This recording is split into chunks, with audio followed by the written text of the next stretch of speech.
ஓம் சாந்தி. எல்லோரும் குஷியாக இருக்கிறீங்களா? 12/1/2026 சக்கர முரளி பாப்தாதா சொல்கிறாங்க, இனிமையான குழந்தைகளே, நீங்கள் தூய்மையான உலகத்துக்கு போகணும். ஸோ தூய்மைனா எந்த விகாரமும் இல்லாமல் இருக்கிறது, அதிலும் குறிப்பாக காமம்.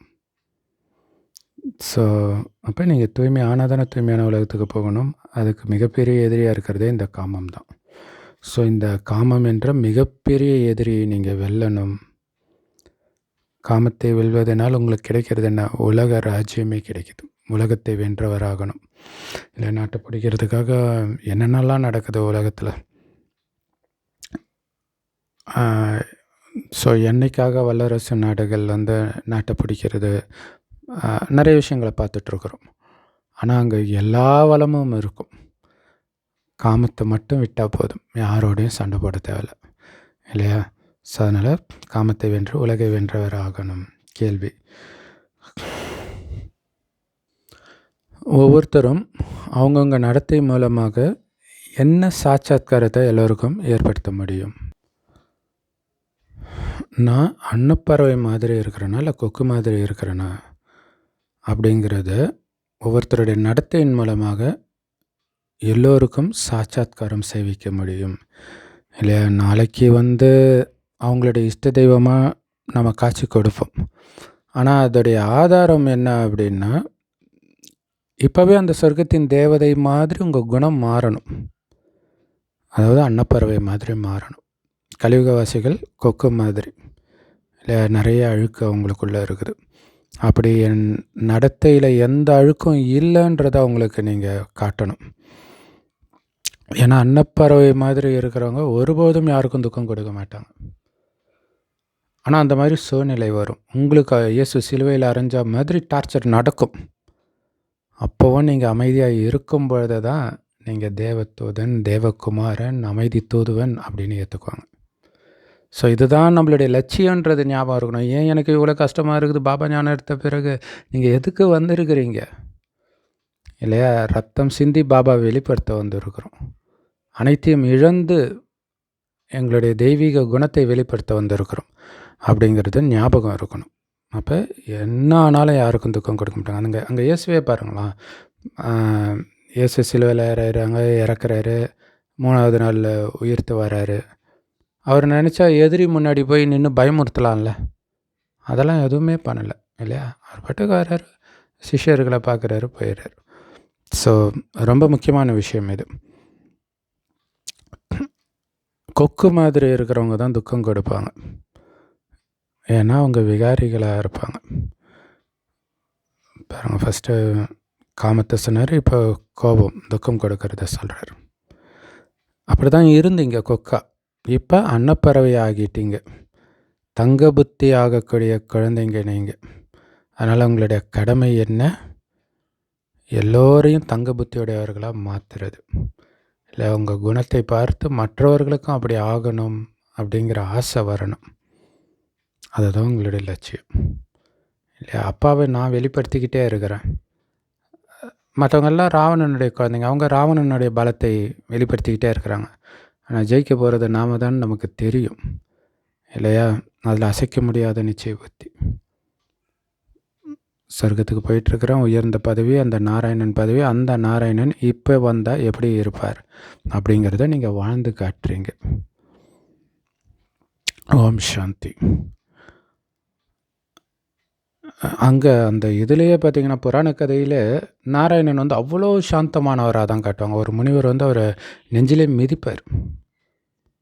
ஸோ அதில் கோச்சிக்கிட்டு அவங்க ஒய்ஃப் லக்ஷ்மி கோச்சிட்டு போயிடுவாங்க. அவர் ஒன்றும் சாபம்லாம் விட மாட்டார். அவர் பூமிக்கு அமைதியாகவே இருப்பார்.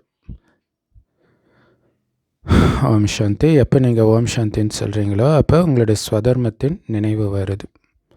அமைதி என்னுடைய, இல்லையா? அதை உணர்ந்து சொல்லணும், அதான் ரொம்ப முக்கியம். அதேமாதிரி நம்முடைய வீட்டோடைய ஞாபகம் வருது. எங்கேருந்து வந்துச்சு ஆத்மா? பரந்தாமத்திலேருந்து வந்துச்சு. ஸோ வீட்டுக்கு போகணும், ஆனால் வீட்டிலே உட்காந்துடக்கூடாது. இல்லையா? அங்கேருந்து சொர்க்கத்துக்கு வரணும். அதுக்கு தானே பாபா வந்திருக்கிறார். சொர்க்கத்துக்கு அழைச்சிட்டு போக தான் வந்திருக்கிறார். அதனால் கண்டிப்பாக சொர்க்கத்தையும் நினைக்கணும். ஸோ அதனால் ஓம் சாந்தின்னு சொல்கிறதன் மூலமாக இந்த முழு ஞானமும் உங்கள் புத்தியில் வந்துடுது. உங்களுடைய ஸ்வதர்மம், உங்களுடைய வீடு, உங்களுடைய ராஜ்யம்.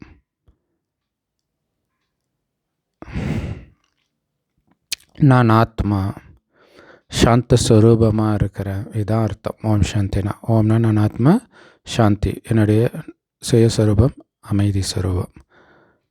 அமைதி கடலுடைய தந்தையின் குழந்தை நான்.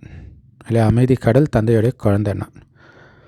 எந்த தந்தை சொர்க்கத்தை ஸ்தாபனை செய்கிறாரோ அதே தந்தை தான் அந்த சொர்க்கத்துக்கு நம்மளை தகுதிப்படுத்துகிறார். தூய்மையானவராக, சாந்த ஸ்வரூபமானவர்களாக நம்மளை மாற்றுறார். அதுதான் சொர்க்கத்துக்கு போகிறதுக்கான தகுதி. இங்கே முக்கியமான விஷயமே தூய்மை தான்.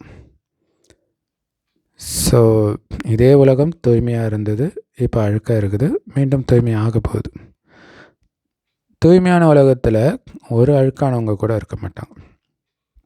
இந்த கலியுக அழுக்கான உலகத்தில் ஒரு தூய்மையானவர் கூட கிடையாது. அதனால தான் பாபா சொல்ற, தூய்மை ஆகிட்டிங்கன்னா உடலை விட்டு உயிர் பிரிஞ்சிடும். ஏன்னா இந்த அழுக்கான உடம்புல அழுக்கான உலகத்தில் இருக்க வேண்டிய அவசியம் கிடையாது. அப்போ தான் ஃபரிஸ்தாவாகிடும். ஏன்னா இந்த அழுக்கான உலகத்தில் 5 விகாரங்கள் தான் இருக்குது. அதனால தான் இதை விகார உலகம்னு சொல்கிறோம். சொர்க்கத்தை விகாரமற்ற உலகம், நிர்விகாரி உலகம்னு சொல்கிறோம். ஸோ அந்த விகாரமற்ற உலகத்தில் தான் இருந்தோம். பிறகு ஏணிப்படியில் இறங்கி பிறகு கீழான இந்த விகார உலகத்துக்கு வந்துடும். ஆனால் சொர்க்கம் தூய்மையான உலகம். ஆனால் இறங்கி வந்திருக்கிற இந்த உலகம் தூய்மையற்ற உலகம். ஸோ அதுக்கும் இதுக்கும் இரவு பகலுக்கான வித்தியாசம். உண்மையிலே அது பகல், சுகம் நிரம்பியது சொர்க்கம். இதுவோ இரவு. இரவில் வழி தெரியாமல் அலைஞ்சி திரிஞ்சிட்டு இருக்கிறோம். கடவுளை தேடி, அமைதியை தேடி, செல்வத்தை தேடி, ஆரோக்கியத்தை தேடி அலைஞ்சிக்கிட்டே இருக்கிறோம். ஒரு பக்கம் கோயில் குளம், ஒரு பக்கம் டாக்டருங்க, இப்படி அலைஞ்சிக்கிட்டே இருக்கிறோம். ஆனால் உண்மையிலே நைட்டு யாரும் அலைய மாட்டாங்க, தூங்க தான் செய்வாங்க. ஆனால் பக்தி தான் உங்களை அலைய வைக்கிது, சத்கதி அடையிறதுக்காக. அதனால தான் இந்த கலியுகத்தில் அலையிறதை நிறுத்துங்கன்றார். அலையிறதுலேருந்து காப்பாற்றுறார். புத்தியும் அலையிறது நிறுத்தணும். பக்தியினால் அலையிறது ஒன்று, புத்தியினால் அலையிறது ரெண்டுத்தையும் கட் பண்ணணும். ஒரு பாபா போக போகிறது சொர்க்கம், வழி தெரிஞ்சிடுச்சு, அதை மட்டும் நினைங்க. ஏன்னா நினைவின் மூலமாக தான் அங்கே போக முடியும். ஸோ அந்த சொர்க்கத்துக்கு போகிறது தான் சத்கதின்னு சொல்கிறோம். அதுக்காக தான் குழந்தைங்க இங்கே வந்திருக்கிறீங்க பாபா கிட்ட. ஸோ உங்களுடைய ஆத்மாவில் எல்லா பாவங்களும் 5 விகாரங்களும் இருந்துச்சு இல்லையா? பாபா ஒன்று ஒன்றா இப்போ நீக்கிட்டு இருக்கிறார், ஞானத்தை கொடுத்து. அதுலேயும் ரொம்ப முக்கியமான விகாரம் இந்த காம விகாரம். ஏன்னா இதன் மூலமாக தான் மனிதர்கள் பாவாத்மாக்களாகவே ஆகிறாங்க. ஆனால் எல்லாருக்கும் தெரியுது நாம் தூய்மையற்றவர்கள், பாவாத்மாக்கள், காமம் இல்லாமல் இருக்கவே முடியாதுன்னு சொல்கிறாங்கன்னா அதான் அர்த்தம். ஸோ இந்த ஒரே ஒரு காம விகாரத்தினால தான் எல்லா தகுதியும் இழந்துடுறீங்க. இல்லை, சொர்க்கத்துக்குள்ளேயே போக முடியாமல் மாதிரி ஆயிடுறீங்க. அதனால தான் பாபா சொல்கிறாரு, நீங்கள் காமத்தை வென்றீங்கன்னா மீண்டும் உலகத்தை வென்றவர்களாக ஆகிடுவீங்க. அதாவது புது உலகத்துக்கு எஜமானர் ஆகிடுவீங்க. அதனால் உள்ளுக்குள்ளே அந்த அளவுக்கு குஷி இருக்கணும். அது ரொம்ப முக்கியமான விஷயம் இல்லையா? சொர்க்கத்துக்கு போகிறோன்னா அந்த குஷி இருக்கணும். இல்லை, மனிதர்கள் தூய்மை இல்லாதவர்களாக ஆகிட்டதுனால எதையுமே புரிஞ்சிக்க மாட்டுறாங்க. சொர்க்கம் இல்லையா, கடவுள் வந்திருக்கிறாருனால அப்படின்ட்டு அவங்க வீட்டுக்கு போயிட்டு இருக்கிறாங்க. கடவுள் வந்திருக்கிறாருன்னா எவ்வளோ பெரிய விஷயம்.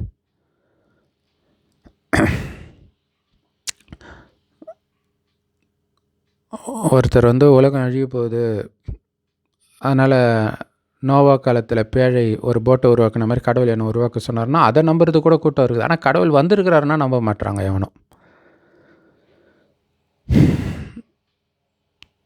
ஏன்னா தூய்மை இல்லை. புரிஞ்சிக்கிறதுக்கு புத்தி கொஞ்சம் தூய்மையாக இருந்தால் தானே புரிஞ்சிக்க முடியும். எந்த விகாரமும் இருக்கக்கூடாதுன்னு பாபா புரிய வைக்கிறார். காமம் மட்டும் இல்லை, எதுவுமே இருக்கக்கூடாது. அதுலேயும் முக்கியமாக காமம் இருக்கக்கூடாது. ஏன்னா அது முக்கியமான விகாரம், நம்மளை அழிச்சது. ஸோ உலகத்தில் நடக்கிற அத்தனை பிரச்சனைக்கும் அதுதான் காரணமாக இருக்குது. வீட்டுக்கு வீடு அசாந்தி, குழப்பங்கள் வருவதற்கு காமம்தான் காரணமாக இருக்குது இல்லையா? ஒரு டைமில் மாமியார் மருமக பிரச்சனை பயங்கரமாக இருந்தது. காமத்தினால தான். அது கணவன் மனைவிக்குள்ளே காமம் அதிகமாகிடுச்சு. அது ஒரு லெவலுக்கு மேலே போன பிறகு இப்போ கள்ளத்தொடர்பாயிடுச்சு. ஸோ இந்த காலகட்டத்தில் உலகத்தில் ஏன் இவ்வளோ குழப்பம் ஏற்படுது? ஏன்னா பாவாத்மாக்களாக இருக்கிறாங்க. விகாரங்கள்னால தான் மனிதர்களை அசுரர்கள்னு சொல்கிறோம். இந்த நேரத்தில் உலகத்தில் எதுவுமே வேலைக்கு உதவாததாக தான் இருக்குது. முள் நிறைஞ்ச காடு, அது இப்போ எரிய போகுது. ஸோ இந்த கண்ணுனால் எதெல்லாம் பார்க்குறீங்களோ எல்லாம் எரிய போகுது. ஆனால் ஆத்மா எரியாது நெருப்பில். ஸோ அப்போ அந்த அழிவற்ற ஆத்மா நான் உணர்ந்த அதில் இருக்கக்கூடிய அழுக்க எரிங்க பாபாவை நினச்சி. ஸோ இன்சூரன்ஸ் பண்ண மாதிரி ஆத்மா எப்போவுமே அழிவற்ற இருக்கும். ஸோ ஆத்மாவை யாராவது இன்சூர் செய்கிறாங்களா என்ன? ஆனால் இவங்க தேகம் அழியக்கூடிய தேகத்துக்கு தான் இன்சூரன்ஸ் போடுறாங்க. ஆத்மா அழிவற்றது. இது விளையாட்டு. ஆத்மா மேலே பரந்தாமத்தில் வசிக்கக்கூடியது. இந்த பஞ்ச தத்துவத்திலேருந்து முற்றிலும் விடுபட்டது. கொஞ்ச நேரம் இந்த பஞ்ச தத்துவத்துக்குள்ளே வந்து, அதாவது இந்த உடம்புக்குள்ளே வந்து விளையாடிட்டு போகுது. ஆனால் அதோடைய இடம் பஞ்ச தத்துவத்துக்கு அப்பாற்பட்ட ஒரு இடத்துலேருந்து வந்திருக்குது. அதனால் பஞ்ச தத்துவத்தினால் ஆனது கிடையாது அது. மற்றபடி இங்கே இருக்கிற எல்லாமே பஞ்ச தத்துவத்தினால தான் உருவாக்கப்பட்டு இருக்குது. ஆத்மா உருவாக்கப்படுறது கிடையாது. அது எப்போவுமே இருக்குது. ஆனால் ஆரம்பத்தில் புண்ணிய ஆத்மாவாகவும் போக போக பாவாத்மாவாகவும் மாறுது, அவ்வளோதான். இப்போ மறுபடியும் பாபா வந்து புண்ணிய ஆத்மாவாக மாற்றுறார். ஸோ அதனால தான் புண்ணிய ஆத்மா பாவாத்மான்றாங்க. 5 விகாரங்கள்னால தான் அவ்வளோ அழுக்காகிடுறீங்க. ஸோ பாவங்கள்லேருந்து உங்களை விடுவிக்கிறதுக்காகத்தான் இப்போ பாபா வந்திருக்கிறார். உங்களுடைய முழு நடத்தையும் இந்த விகாரங்கள் தான் கெடுக்குது. இல்லையா? நம்ம குழந்தைய பிறக்கும்போது இருந்ததை நினைச்சாலே ஆச்சரியமாக இருக்கும். அப்படி இருந்த நாம் எப்படி படிப்படியாக கெட்டு போனோன்ட்டு. சினிமா, கூட இருக்கிற ஃப்ரெண்ட்ஸு, இன்னொன்று ஆத்மாவும் பலம் இழந்திருக்கு. அப்போ கெட்ட விஷயங்களை கிரகிக்குது. அப்புறம் அனுபவமும் இல்லையா? இந்த கலியுகத்து விஷயங்கள் இன்னொன்று அசுர குணத்தை தூண்டிகிட்டு இருக்குது. அதனால தான் கலியுகத்தை பொறுத்த வரைக்கும் செத்துட்டேன்னு புரிஞ்சுக்கோங்கன்ற. ஸோ எல்லாருடைய நடத்தையும் கெட்டு போகுதுன்றாங்களே, நடத்தைன்னா என்ன அப்படின்னு கூட யாருக்கும் தெரியல. ஸோ பாபா அதெல்லாம் புரிய வைக்கிறார். இது உயர்ந்ததிலும் உயர்ந்த ஆன்மீக அரசாங்கம். ஸோ நீங்கள் இதை பாண்டவ அரசாங்கம்னு சொல்லாமல் ஈஸ்வரிய அரசாங்கம்னு சொல்கிறீங்க. ஏன்னா மக்களுக்கு புரியாது பாண்டவ அரசாங்கம்னா. ஈஸ்வரனா ஓகே, கடவுளுடைய இது, நாங்கள் கடவுளுடைய அரசாங்கத்தை சார்ந்தவர்கள் அப்படின்னு புரிஞ்சிருக்கிறீங்க. ஈஸ்வரிய அரசாங்கம் இப்போ என்ன பண்ணிகிட்டு இருக்குது? இல்லை, அரசாங்கத்துக்கு ஒரு கடமை இருக்கும்ல, அது மாதிரி ஈஸ்வரிய அரசாங்கம் என்ன பண்ணிகிட்டு இருக்குது? ஆத்மாக்களை தூய்மையாக்கி தேவதையாக ஆக்கிட்டு இருக்குது. இல்லைன்னா தேவதைகள் எங்கேருந்து வருவாங்க? ஏன்னா தேவதைகளும் மனிதர்கள் தானே. ஆனால் தேவதைகள் எப்படி இருந்தாங்க? அவங்கள அவ்வளோ தெய்வீகம் நிரம்பியவர்களாக மாற்றினது யார் அப்படிங்கிறதெல்லாம் உலகத்துக்கு தெரியாது. தேவதைகள் சொர்க்கத்தில் இருப்பாங்க. அவங்கள சொர்க்கவாசி ஆக்குனது பாபா. அதுக்கு முன்னாடி சங்கமேகத்தில் வந்து ஞானத்தை கொடுத்து ஆக்கினார். இப்போவும் அதே சங்கமேகத்தில் வந்து ஆக்கிட்டு இருக்கிறார். ஸோ கண்டிப்பாக சொர்க்கவாசிகள் சொர்க்கவாசியாகவே கடைசி வரைக்கும் இருந்துட மாட்டாங்க. கீழே இறங்கி வந்து தான் ஆகணும், நரகவாசியாக ஆகி தான் ஆகணும். அதேமாரி நரகவாசியாகவே கடைசி வரைக்கும் இருக்க போகிறதும் கிடையாது. மறுபடியும் பாபா வந்து நம்மளை சொர்க்கவாசியாக ஆக்குறார். சொர்க்கவாசியாக இருந்தவர்களை எல்லோரும் சொர்க்கவாசியாக ஆகிறது கிடையாது. ஸோ இது சொர்க்கத்தில் இருந்த உங்களுக்கே தெரியாமல் இருந்துச்சு இவ்வளோ நாள். அப்போ மற்றவங்களால எப்படி தெரிஞ்சிக்க முடியும்? ஸோ இந்த நாடகம் ஏற்கனவே அப்படி உருவாக்கப்பட்டிருக்குது. எல்லாருமே நடிகர்கள் அப்படின்னு நீங்கள் புரிஞ்சுக்கிறீங்க. ஸோ இதெல்லாம் எப்போவுமே உங்கள் புத்தியில் இருக்கணும். ஸோ எப்போவுமே புத்தியில் படிப்பு இருக்கணும் தானே, கூடவே தூய்மையாகவும் ஆகணும். ஏன்னா அழுக்காகிறது ரொம்ப ரொம்ப கெட்ட விஷயம். ஆத்மா தான் தூய்மை இழக்குது. ஒருவருக்கொருவர் அசுத்தமாக ஆகிட்டே இருக்கிறாங்க. தூய்மையற்றவர்களை தூய்மையாக்குறது தான் உங்களுடைய கடமையே. அப்போ நீங்கள் தூய்மையாக இருக்கணும் இல்லையா? ஸோ ஒருத்தர் அசுத்தமாக ஆக்கிக்கிட்டு வேறு இருக்கிறாங்க. நாம் அசுத்தமாக ஆகவும் கூடாது, பிறரை ஆக்கவும் கூடாது, மாறாக தூய்மை ஆக்கணும். நீங்கள் எப்போ தூய்மை ஆகுறீங்களோ அப்போ தான் தூய்மையான உலகத்துக்கு நீங்களும் போக முடியும், மற்றவங்களையும் அழைச்சிட்டு போக முடியும். ஸோ இதை நாம் இப்போ புரிஞ்சுக்கிறோம். ஆத்மா இல்லாமல் சரீரம் நிலைச்சிருக்காது. ஆத்மா போனோடனே உடம்பு அழுக ஆரம்பிச்சிடும். ஸோ அது உங்ககிட்ட எதுவும் பதில் பேசாது, வெறும் உடம்பு. உண்மையிலே நாம் தூய்மையான உலகத்தில் வசிக்கக்கூடியவர்கள் அப்படின்னு ஆத்மா புரிஞ்சிக்குது, பரந்தாமத்தில் வசிக்கக்கூடியவர்கள். இப்போ முற்றிலும் புத்தியற்றவர்களாக இருந்ததுனால தூய்மையற்ற உலகத்துக்கு தகுதியானவர்களாக ஆகிட்டோம். இப்போ பாபா மறுபடியும் வந்து நம்மளை தூய்மையாக்குறார். ஏன்னா தூய்மை ஆகாமல் சொர்க்கத்துக்கு தகுதியானவராக ஆக முடியாது. ஏன்னா இப்போ கலியுகம் முடிஞ்சு சொர்க்கம் வரப்போகுது. ஸோ சொர்க்கம் எப்படி இருக்கும், நரகம் எப்படி இருக்கும்ன்ற அந்த கம்பேரிசனு சங்கமிகத்தில் தான் பண்ணுறாரு பாபா. ஏன்னா இது வரைக்கும் சொர்க்கத்தை பற்றி தெரியாது, இப்போ தெரியுது. நரகத்தை கண்ணு முன்னாடி பார்க்குறோம். இப்போ சொல்கிறார் சொர்க்கம் எப்படி இருக்கும்ன்ட்டு. சொர்க்கத்தில் வந்து இந்த மாதிரி கம்பேர் பண்ண முடியாது, ஏன்னா அவங்களுக்கு இந்த ஞானம் இருக்காது. இருந்துச்சுன்னா அவங்களுக்கு துக்கம் வந்துடும் இல்லையா. இந்த சங்கமயுகத்தில் தான் அப்போ பாருங்களேன், இப்போ சொர்க்கத்தில் வந்து இத்தனை வருடம் கழிச்சு உலகம் அழிய போகுதுன்னா துக்கமாக அடைவாங்க, இப்போ அடைய செய்கிறாங்க. ஆனால் அவங்க தூய்மையாக இருக்கும்போது அது கூட துக்கம் கொடுக்குன்ற, அல்லது அந்த சின்ன துக்கம் கூட குழந்தைங்களுக்கு வரக்கூடாது. அதனால தான் அங்கே அந்த ஞானம் கிடையாது. இந்த சங்கமயுகத்தில் தான் உங்களுக்கு முழு ஞானமும் கிடைக்கிது. தூய்மை ஆகிறதுக்கான ஆயுதம் இங்கே தான் கிடைக்கிது. என்ன ஆயுதம்? ஞான ஆயுதம். ஞான தண்டாயுத பாணின்னுவாங்க முருகனுக்கு இல்லையா. தண்டம்ன்றது அந்த வேல். அது என்ன வேல்? ஞான வேல். ஒரே ஒருத்தர் தான் தூய்மையாக்குபவர், பதித்த பாவனர், அதற்கான ஞானத்தை கொடுப்பவர். பாபா எங்களை இந்த மாதிரி தூய்மையாக்குங்க அப்படின்னு நம்ம சொல்கிறோம். லக்ஷ்மி நாராயணன் மாதிரி ஆக்குங்கன்னு. ஏன்னா அவங்க சொர்க்கத்தின் எஜமானர்களாக இருந்தாங்க இல்லையா. அப்படி இருந்ததே நீங்கள் தான் பாபா சொல்கிறார். 84 பிறவிகளை எடுத்து இப்படி தூய்மை இழந்துட்டீங்க. ஷாம் சுந்தர் அப்படின்ட்டு அந்த நாராயணனுக்கு பேர் வைக்கிறாங்க. அழகாக சுந்தராக ஆரம்பத்தில் இருந்தவர் இப்போ ஷாம் ஆகிட்டார். கிருஷ்ணருடைய சித்திரத்தை கருப்பாக காட்டுறாங்க அல்லது கருநீளமாக காட்டுறாங்க. ஆனால் அதோடைய அர்த்தத்தை அவங்க புரிஞ்சுக்கிறது கிடையாது. பாருங்கள், அதை வச்சு அவதார் படத்துலேயும் எல்லாரும் அதே கலர்லேயே இருக்கிறாங்க, கருநீளத்திலே. கிருஷ்ணரை பற்றியும் உங்களுக்கு எவ்வளோ தெளிவாக புரிய வைக்கப்படுது. இதை வந்து 2 உலகமாக ஆக்கிட்டாங்க.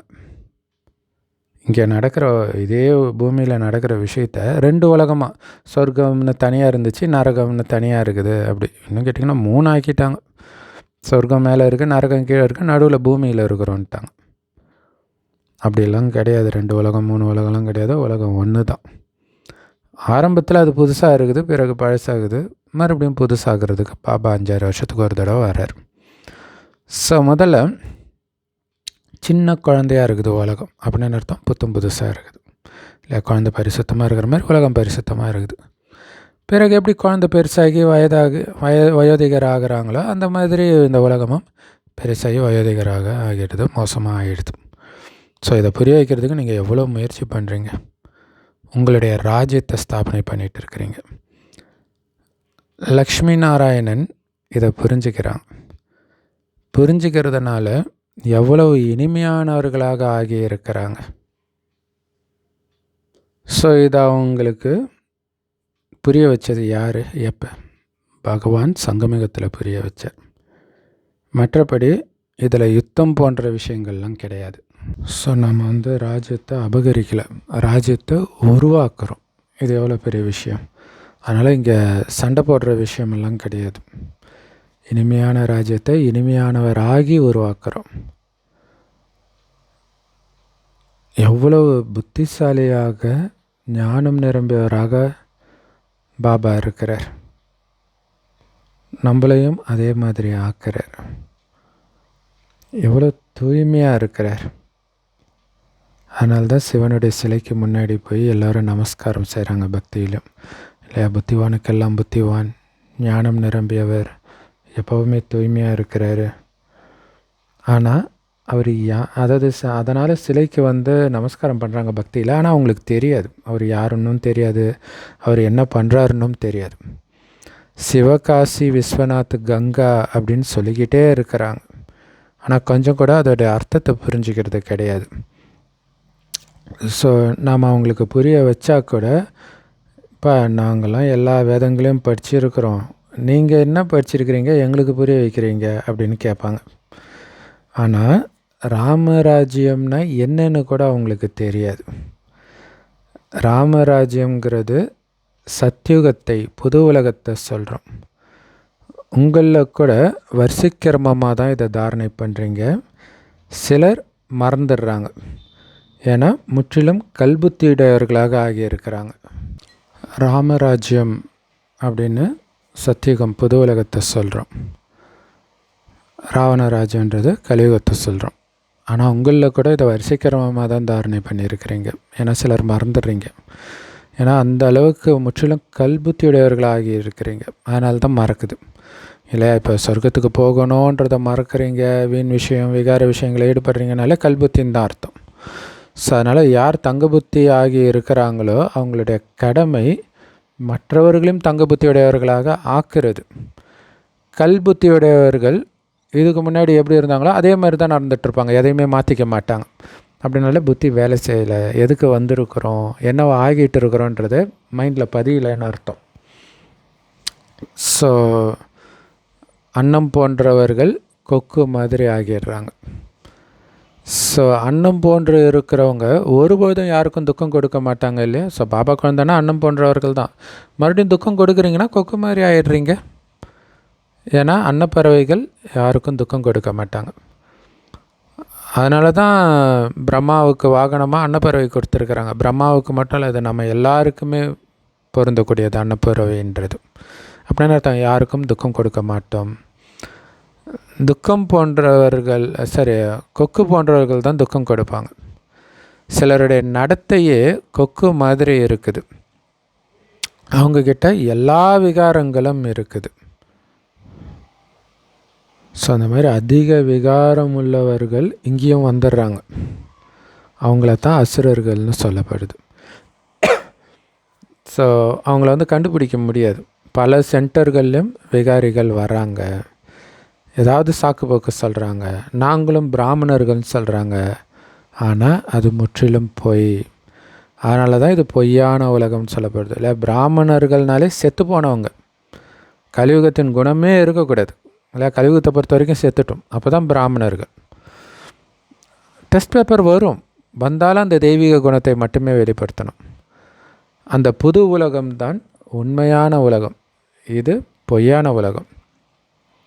நாம் புது உலகத்துக்கு போயிட்டு இருக்கிறோம், பழைய உலகத்துலேருந்து வெளியேறிட்டோம், சங்கமத்தில் ரெண்டுத்துக்கும் இடையில் இருக்கிறோம் இல்லையா. ஆனால் கலியுகத்திலேருந்து வந்ததுனால அது ஈர்ப்பு இருந்துக்கிட்டே இருக்கும்.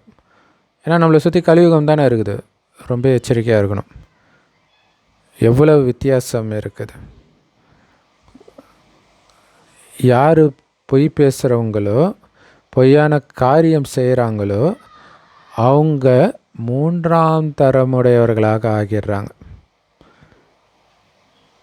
ஸோ பொய் பேசக்கூடாது, பொய்யான காரியம், அதாவது கலியுகத்தின் குணத்தை வெளிப்படுத்தக்கூடாது. ஸோ முதல் தரம் ரெண்டாம் தரம்னு இருக்குது இல்லையா, அந்த மாதிரி மூணாம் தரமும் இருக்குதுன்றார். ஸோ தூய்மைக்கான முழு நிரூபணம் கொடுக்கணும், ப்ரூஃப் கொடுக்கணும். 2 பேர், அதாவது கணவன் மனைவி சேர்ந்து தூய்மையாக இருக்கிறதுன்றது, அதாவது ஒன்றா இருந்து தூய்மையாக இருக்கிறதுன்றது நடக்க முடியாத காரியம் அப்படின்னு சிலர் சொல்கிறாங்க. அப்போ நீங்கள் சொல்லுங்கள், அவங்களுக்கு குழந்தைங்க புரிய வைக்கணும். ஆனால் யோக பலம் இல்லாததுனால குழந்தைங்களால இந்த ஈஸியான விஷயத்தை கூட முழுசாக புரிய வைக்க முடியல இல்லையா. இங்கே நமக்கு பகவான் கற்பிக்கிறார். இதுதான் இங்கே ரொம்ப முக்கியமான விஷயம். இதை நீங்கள் புரிய வைக்க மாட்டீங்க. ஞானத்தையெல்லாம் சொல்கிறீங்க. இந்த ஞானத்தை சொல்கிறவர் யார்? கடவுள் சொல்கிறாருன்றது மைண்டில் பதிகிற வரைக்கும் கேள்வி கேட்டுட்டு தான் இருப்பாங்க. ஏன்னா அது எப்படி காமம் இல்லாமல் இருக்க முடியும் தெரியுமா? ப்ரூஃப் இருக்குது தெரியுமா? எப்போத்துலேருந்தோ காமம் தான் இருக்குது தெரியுமா? நீங்கள் சொல்கிற மாதிரி சொற்கள்லாம் கிடையாது தெரியுமா? இப்படியெல்லாம் சொல்லிகிட்டே இருப்பாங்க. இங்கே பேசுகிறது கடவுளுங்க. கடவுளை விட நீங்கள் படித்ததை எழுதினவங்களாம் புத்திசாலியா? இப்போ கடவுள்ன்றதை புரிய வைக்கணும். அந்த கடவுள்கிட்ட நாங்கள் படிக்கிறோன்றதை புரிய வைக்கணும். தூய்மையாக ஆகிறதன் மூலம் நீங்கள் 21 பிறவிக்கு சொர்க்கத்தின் எஜமானர்களாக ஆகிடுவீங்க அப்படின்னு கடவுள் சொல்கிறார். அது தூய்மையான உலகம். அந்த தூய்மையான உலகத்தில் அசுத்தமானவர்கள் யாருமே இருக்க முடியாது. ஏன்னா அங்கே 5 விகாரங்களே இருக்காது. அதனால தான் அது விகாரமற்ற உலகம்னு சொல்கிறோம். இது விகார உலகம். அதனால் இங்கே விகாரத்தில் இருக்கனால எப்போவுமே இருக்கும்னு தப்பாக புரிஞ்சிக்காதீங்க அப்படின்னு புரிய வைக்கணும். நமக்கு அந்த சத்யுக ராஜ்யமே கிடைக்கிது அப்படின்னா நாம் ஏன் இந்த ஒரு பிறவிக்கு தூய்மையாக இருக்கக்கூடாது? இதன் மூலம் உலக ராஜ்யமே கிடைக்கிது. மிகப்பெரிய லாட்ரி சீட்டு இது. ஸோ அப்போ குஷி ஏற்படணும் இல்லையா? தேவி தேவதைகள் தூய்மையாக தானே இருக்கிறாங்க. அழுக்கிலிருந்து தூய்மையானவர்களாக பாபா தான் ஆக்கிறார். அவரை தவிர யாரும் ஆக்கவும் முடியாது. ஸோ அதனால் அவர் எங்களை தூய்மையாக்கிட்டு இருக்கிறாருன்ற அந்த போதை எங்களுக்கு இருக்குது அப்படின்னு சொல்லுங்கள். அதனால் நாங்கள் தூய்மையாக இருக்கிறோம். ஏன்னா தந்தையை தவிர யாரும் புது உலகத்தை உருவாக்க முடியாது. மனிதர்களை தேவதையாக்கிறதுக்காக சுயம் பகவானே வரார். அவர் வந்ததன் நினைவாக தான் சிவராத்திரி கொண்டாடுறோம். ஞானம், பக்தி, வைராக்கியம் அப்படின்னு சொல்கிறாங்க இல்லையா? இது வரைக்கும் நீங்கள் பார்த்தது பக்தி. இப்போ வைராக்கியம் வருது. வைராக்கியத்தின் மூலமாக இல்லையா ஞானத்தை பெறுகிறோம். ஞானமே வைராக்கியம் கொள்ள வைக்கிது. இப்போ நாம் வீட்டுக்கு போகணும். போய் தான் ஆகணும். டைம் வந்துடுச்சு. அப்போ அதுக்குள்ளே நான் தூய்மையாகி சீக்கிரமாக போகிறது தானே புத்திசாலித்தனம். அதனால் இந்த சரீரம்ன்ற ஆடையை நீக்கணும், சரீர உணர்வை நீக்கணும். ஏன்னா அந்த சரீர உணர்வு தான் மீண்டும் மீண்டும் சரீரத்தை தேடி போகுது, மீண்டும் மீண்டும் ஜென்மம் எடுக்க வைக்கிது. ஸோ இந்த சீச்சி உலகத்திலேயே நாம் இருக்கக்கூடாது. 84 பிறவி சக்கரம் இப்போ முடிஞ்சிடுச்சு. இப்போ சாந்தி தாமம் போகணும். அது வழியாக சொர்க்கத்துக்கு போகணும். ஸோ இதை புரிய வைக்கணும். எல்லாத்துக்கும் முன்னாடி அல்லாவின் விஷயத்தை புரிய வைக்கணும். மறந்துடக்கூடாது இல்லையா? அல்லா தான் அழைச்சிட்டு போகிறார், பாபா தான் அழைச்சிட்டு போகிறார். பழைய உலகம் அழிஞ்சிடும் அப்படின்னு நமக்கு தெரியும். ஸோ அப்போ இந்த பழைய உலகத்தில் மீண்டும் வர்றதுக்கான வேலை நம்ம பார்க்கக்கூடாது இல்லையா? வந்த பேயாக தான் அலையணும். பாபா புது உலகத்தை ஸ்தாபனை பண்ணுறார். அதாவது சொர்க்கத்தை ஸ்தாபனை பண்ணுறார். அதுக்காக பல முறை வந்திருக்கிறார், பல முறை ஸ்தாபனம் பண்ணியிருக்கிறார். அப்போ சொர்க்கம் ஸ்தாபனை ஆகுதுனாலே நரகம் விநாசமும் ஆகிடும். பாருங்கள், நரகம் எவ்வளோ பெருசாக இருக்குது. ஆனால் சொர்க்கம் ரொம்ப ரொம்ப சின்னதாக இருக்கும். புது உலகத்தில் ஒரே ஒரு தர்மம் தான் இருக்கும். ஆனால் இங்கே எத்தனை தர்மங்கள் இருக்குது கலியுகத்தில். அப்போ சொர்க்கத்தில் ஒரே ஒரு தர்மம் இருந்துச்சு, அதனால் அமைதியாக இருந்தாங்க. அந்த ஒரு தர்மத்தை யார் ஸ்தாபனை பண்ணாங்க? பிரம்மா பண்ணலை. ஏன்னா பிரம்மாவையே அசுத்தத்திலிருந்து தூய்மையாக சிவபாபா தான் ஆக்குறார்.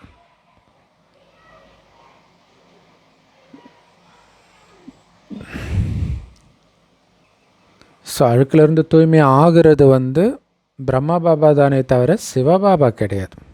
அவர் எப்போவுமே தூய்மையாக தான் இருக்கிறார். ஸோ தூய்மை ஆகும் பொழுது அவங்களுடைய பேர் லக்ஷ்மி நாராயணன். தூய்மையாக இருக்கும்பொழுது அது பிரம்மாவுடைய பகல் சொர்க்கம். அவர்களே மறுஜன்மம் எடுத்து பிரம்மாவின் இரவுக்கு கலியுகத்துக்கு வரும் பொழுது தூய்மை இழந்துடுறாங்க. மீண்டும் பாபா அவரை பிரம்மாவாக பிரஜாபிதாவாக மாற்றுறார். மற்றபடி சிவபாபாவோ அனாதியாக இருக்கிறார். எப்போவுமே அவர் சிவபாபா தான். ஆனால் பிரம்மா எப்போவும் பிரம்மா கிடையாது. கிருஷ்ணர் எப்போவும் கிருஷ்ணர் கிடையாது. குணம் மாறுது, பேர் மாறுது, ரூபம் மாறுது. ஆனால் சிவபாபாவுடைய குணம் எப்போவும் அப்படியே தான் இருக்குது. அவர் வரும்போது நம்மையும் அவரை மாதிரியே ஆக்கிறார். அனாதிங்கிற வார்த்தை தந்தைக்கு மட்டும்தான் பொருந்தும். அதை தான் முதலும் முடிவும் இல்லாதவர்ன்ட்டாங்க. அவர் எப்போவுமே சிவனாக இருக்கிறாருன்றது அர்த்தம். அவ்வளோ பெருசாக இருக்காருன்னு அர்த்தம் கிடையாது. ஸோ தந்தை மட்டும் அனாதியாக இருக்கிறதுல ஆத்மாவும் அனாதியாக இருக்குது. இல்லை, ஆத்மாவும் அழிவற்றது தான். இந்த விளையாட்டு கூட 5000 வருட விளையாட்டு கூட அனாதி தான், அழிவற்றது தான். ஏற்கனவே உருவாக்கப்பட்ட நாடகம்தான் மீண்டும் மீண்டும் நடந்துகிட்டு இருக்குது. ஸோ இது தெரிஞ்சாலே நாம் யார் மீதும் கோபப்பட மாட்டோம், கவலைப்பட மாட்டோம். ஆத்மாவுக்கு சிருஷ்டி சக்கரத்துடைய முதல் இடை கடையுடைய கால அளவு எவ்வளவுன்ற ஞானம் கிடைச்சிருக்குது. ஸோ இதை நமக்கு சொல்லிக் கொடுக்கறது யார்? சுயம் தந்தையே சொல்லிக் கொடுக்கிறார். 21 ஜென்மத்துக்கு நீங்கள் மிகப்பெரிய அளவற்ற பணக்காரர்களாக ஆகுறீங்க. பிறகு நீங்களே 5000 வருஷம் இறுதியில் ராவண ராஜ்யத்தில் அனைத்தையும் இழந்த பிச்சைக்காரர்களாக ஆகிடுறீங்க. ஸோ இங்கேருந்து தான் விகாரங்களின் மூலமாக உங்கள் நடத்தையே கெட்டு போக ஆரம்பிக்குது. மற்றபடி நீங்கள் கோயிலில் கூட பார்த்திங்கன்னா பாதி கோபுரத்துக்கு மேலே நல்லா இருக்கும், அதுக்கப்புறம் தான் கொஞ்சம் கொஞ்சமாக ஆபாச சிலை வரும் அப்படின்னு அர்த்தம். அரை கல்பத்திற்கு பிறகு தான். மற்றபடி சொர்க்கம் நரகம்னு 2 தனி உலகம் கிடையாது. ரெண்டும் ஒரே பூமியில் வெவ்வேறு காலத்தில் இருக்குது. ஆனால் அவங்க என்ன நினச்சிக்கிறாங்க, ஒரே காலத்தில் 2 இடத்துல இருக்குது போல இருக்குது சொர்க்கமும் நரகமும், அப்படி புரிஞ்சுக்கிறாங்க மனிதர்கள். ஆனால் நமக்கு எவ்வளோ தெளிவாக பாபா புரிய வைக்கிறார். ஆனாலும் இவ்வளோ ரகசியம் தெரிஞ்சும் நீங்கள் குப்தமாக தான் இருக்கீங்க. தலைகீழே நின்னாலும் நம்மளால் இந்த ஞானத்தை உலகம் ஃபுல்லாக கொடுக்க முடியல இல்லையா? கேட்குறவங்களுக்கு பாபா சொல்கிற மாதிரி கல்புத்தியாக இருக்கனால புரிய மாட்டேங்குது இல்லை? திரௌபதியை பற்றி, ராமரை பற்றி என்னென்னமோ பேசுகிறாங்க, அவ்வளோ பேர் பார்க்குறாங்க யூடியூப்லே. ஆனால் நம்ம அதை பற்றி உண்மையை சொல்கிறோம், பார்க்குறதுக்கு யாருமே கிடையாது. அதுதான் ட்ராமா. சாஸ்திரங்களில் என்னென்னமோ எழுதி வச்சிட்டாங்க. நூல் கண்டு அந்த நூல் சிக்கிக்கிட்டு இருக்குது இல்லையா, அந்த மாதிரி உண்மை எதுன்னு தெரியாத மாதிரி சிக்கிட்டாங்க, சிக்கலை உருவாக்கிட்டாங்க. ஸோ பாபாவை தவிர யாரும் இந்த சிக்கலை எடுக்க முடியாது. நாங்கள் எதுக்கும் பயன்படாதவர்களாக இருக்கிறோம், எங்களை தூய்மையாக்குங்க, எங்களுடைய நடத்தையை மாற்றுங்க அப்படின்னு அவரை தான் கூப்பிட்றோம். பாருங்கள், உங்களுடைய நடத்தைகள் இப்போ எவ்வளோ சூப்பராக மாறி இருக்குது, தெய்வீகமாக மாறி இருக்குது. ஆனால் சிலர் தெய்வீகமாக மாறுறதுக்கு பதில் இன்னுமே கெட்டவர்களாக ஆகிடுறாங்க. ஸோ எல்லாமே அவங்கவுங்க நடத்தை மூலமாக நாம் தெரிஞ்சிக்க முடியுது. இன்றைக்கி மகாரதி அன்னப்பறவைன்னு சொல்லப்படுறவங்களே நாளைக்கு கொக்காயிடுறாங்க. ஒரு செகண்டு கூட தாமதம் ஏற்பட மாட்டேங்குது, டக்குன்னு அசுரகுணம் வந்துடுது. ஏன்னா நீங்கள் மட்டும் குப்தம் இல்லை, உங்களோட சண்டை போடுற மாயையும் குப்தமாக இருக்குது இல்லை? கண்ணுக்கு தெரியாமல் நடக்குது.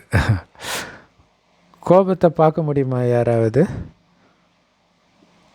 அவங்க உரத்த குரலில் எப்போ பேசி வெளிப்படுத்துகிறாங்களோ அப்போ தான் தெரியுது. அது வரைக்கும் உள்ளுக்குள்ளே கோபம் இருக்குதா இல்லையானே தெரியாது. திடீர்னு வரும்போது அடப்பாய் உனக்குள்ளே இவ்வளோ கோபமாக இருந்துச்சு அப்படின்னு அவங்க வெளிப்படுத்துகிற வரைக்கும் தெரியாது. ஆச்சரியத்தோடு இந்த ஞானத்தை கேட்குறாங்க, மற்றவங்களுக்கும் சொல்கிறாங்க, பிறகு பாபா விட்டு போயிடுறாங்க. எத்தனை பேர் இப்படி விழுந்துடுறாங்க மாயை கிட்ட, ஒரேடியாக கல்லாயிடுறாங்க. ஸோ அதனால தான் புராண கதையிலெல்லாம் அந்த காமத்தில் விழுந்த உடனே கல்லாகிடுறாங்க. கல்லாகி போன்ட்டு அகலிகைக்கு முனிவர் சாபம் கொடுத்தாரு அப்படிலாம் சொல்கிறாங்க. அப்படின்னு அர்த்தம் விகாரத்தில் காமத்தில் விழுந்துட்டாங்கன்னு அர்த்தம். ஸோ இதுதான் இந்த இந்திரபிரஸ்தம். இந்திரபிரஸ்தத்தில் மறைஞ்ச அசுரர்கள் வந்தாங்க, அவங்க கல்லா போயிட்டாங்கன்றதெல்லாம் இப்போ நடக்கிறது. ஸோ இப்படிப்பட்டவர்கள் சபைக்கு வரக்கூடாது. கொஞ்சம் ஞானம் கேட்டாலே சொர்க்கத்துக்கு வந்துடுவாங்க. ஏன்னா இந்த ஞானம் வந்து அதோடைய பலனை கொடுக்காமல் போகாது. இப்போ நீங்கள் முயற்சி செஞ்சு உயர்ந்த பதவி அடையணும், அதுக்கு தான் வந்திருக்கிறோம் இல்லையா? நம்ம தினமும் முரளி கேட்குறது உயர்ந்த பதவி அடையிறதுக்கு, பிரஜை ஆகிறது கிடையாது. ஒருவேளை விகாரத்தில் சென்றீங்கன்னா பதவி குறைஞ்சிடும், எச்சரிக்கையாக இருக்கணும். சூரிய வம்சி சத்தியுகத்தில், பிறகு திரேதாயுகத்துக்கு வரும்போது சந்திரவம்சி ஆகிறோம், துவாபரயுகத்துக்கு வரும்போது வைஷ்ய வம்சி, கலியுகத்துக்கு வரும்போது எல்லாம் சூத்ர வம்சி ஆகிடுறோம். இந்த சக்கரம் எப்படி சுற்றுதுன்னு இப்போ உங்களுக்கு தெரியும். கலியுகத்துடைய ஆயுள் 40,000 வருஷம்னு சொல்லிட்டாங்க. ஆனால் அப்படி கிடையாது இல்லையா? வெறும் 5,000 வருஷம்தான். எல்லோருமே ஏனியில் இறங்கி தான் ஆகணும்.